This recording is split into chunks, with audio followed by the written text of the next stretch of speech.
भानुप्रिया को बड़ी बहन ने भी कॉल नहीं किया।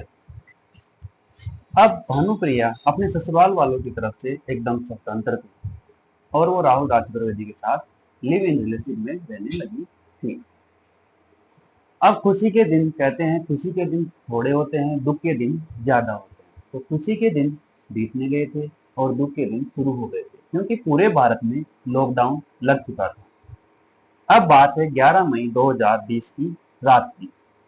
अब दोनों में कहासुनी हो गई, क्योंकि लॉकडाउन के समय पूरे भारत में लोगों के पास पैसों की किल्लत थी। तो उनके पास जब पैसों की किल्लत आई तो कहासुनी होने लगी। अब कहासुनी इतनी बढ़ गई कि भानुप्रिया ने उसके गिरेबान पे हाथ डाला और एक थप्पड़ मार दिया। राहुल राज चतुर्वेदी को थोड़ा गुस्सा आ गया और उन्होंने उनके गले को दबाया। गले की पकड़ इतनी ज्यादा थी कि भानुप्रिया के कब प्राण निकले राहुल राज चतुर्वेदी को पता भी नहीं लगा। जब उन्होंने अपने हाथ राहुल राज चतुर्वेदी ने भानुप्रिया के गले से हटाया तो उस समय उनकी मौत हो चुकी थी। अब पंडित जी घबरा रहे थे, उनके होश फाख्ता हो चुके थे। वो लाश के पास बैठ गए और सोचने लगे कि इस लाश का क्या किया जाए। और पूरी रात में उनके दिमाग में हजारों ख्याल आ रहे थे और जा रहे थे। अब 12 मई की सुबह हो चुकी। उन्हें चिंता सता रही थी कि अब लाश से दुर्गंध आना शुरू हो जाएगी और पड़ोसियों को पता लग जाएगा। पुलिस को भी आने के बाद ना सबूत मिल जाएगा और ये मर्डर हुआ है और उन्हें जेल ले जाया जाएगा। इस चिंता को देखकर उन्होंने एक आइडिया सोचा।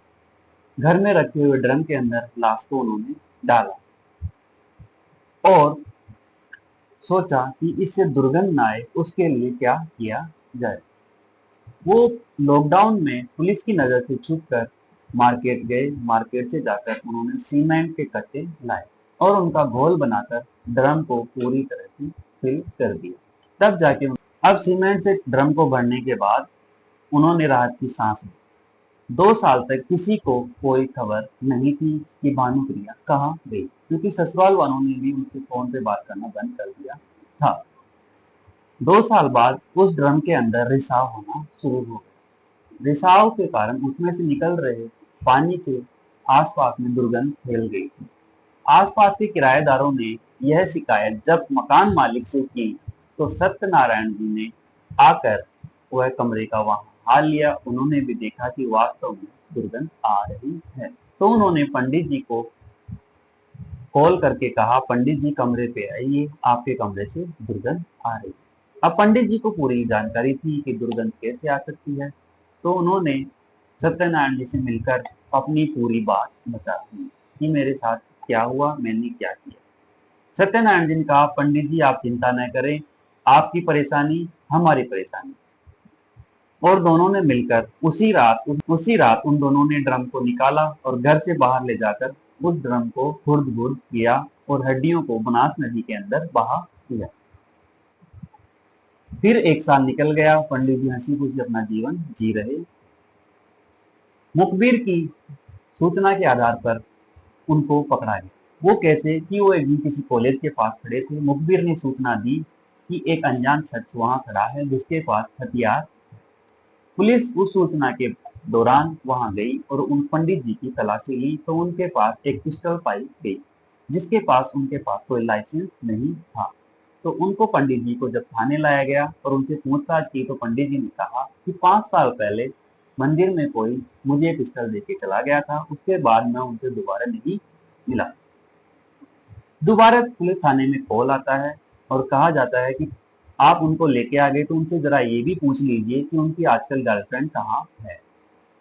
मुखबिर की ये सूचना पाकर पुलिस वालों ने जब राहुल राज चतुर्वेदी से ये पूछा गया कि आपकी गर्लफ्रेंड कहाँ है तो राहुल राज चतुर्वेदी घबरा गए और बगले झांकने लगे। पुलिस को जब शक हुआ कि कुछ ना कुछ इस बात में माजरा है तो उन्होंने सख्ती से पूछताछ की तो राहुल राज चतुर्वेदी ने अपनी पूरी घटना को मुंह जुबानी उन्हें सुनाया और उनके साथ भी जिन्होंने दिया था मकान मालिक ने उनको भी हिरासत में लिया। तो ये थी भानुप्रिया की मर्डर हिस्ट्री। हमारा लक्ष्य ये है कि आपको सचेत करना, ये नहीं कि इस कहानी में क्या था क्या नहीं, और किसी भी गुनहगार का साथ ना दे। ठीक है, धन्यवाद। जय हिंद, जय भारत।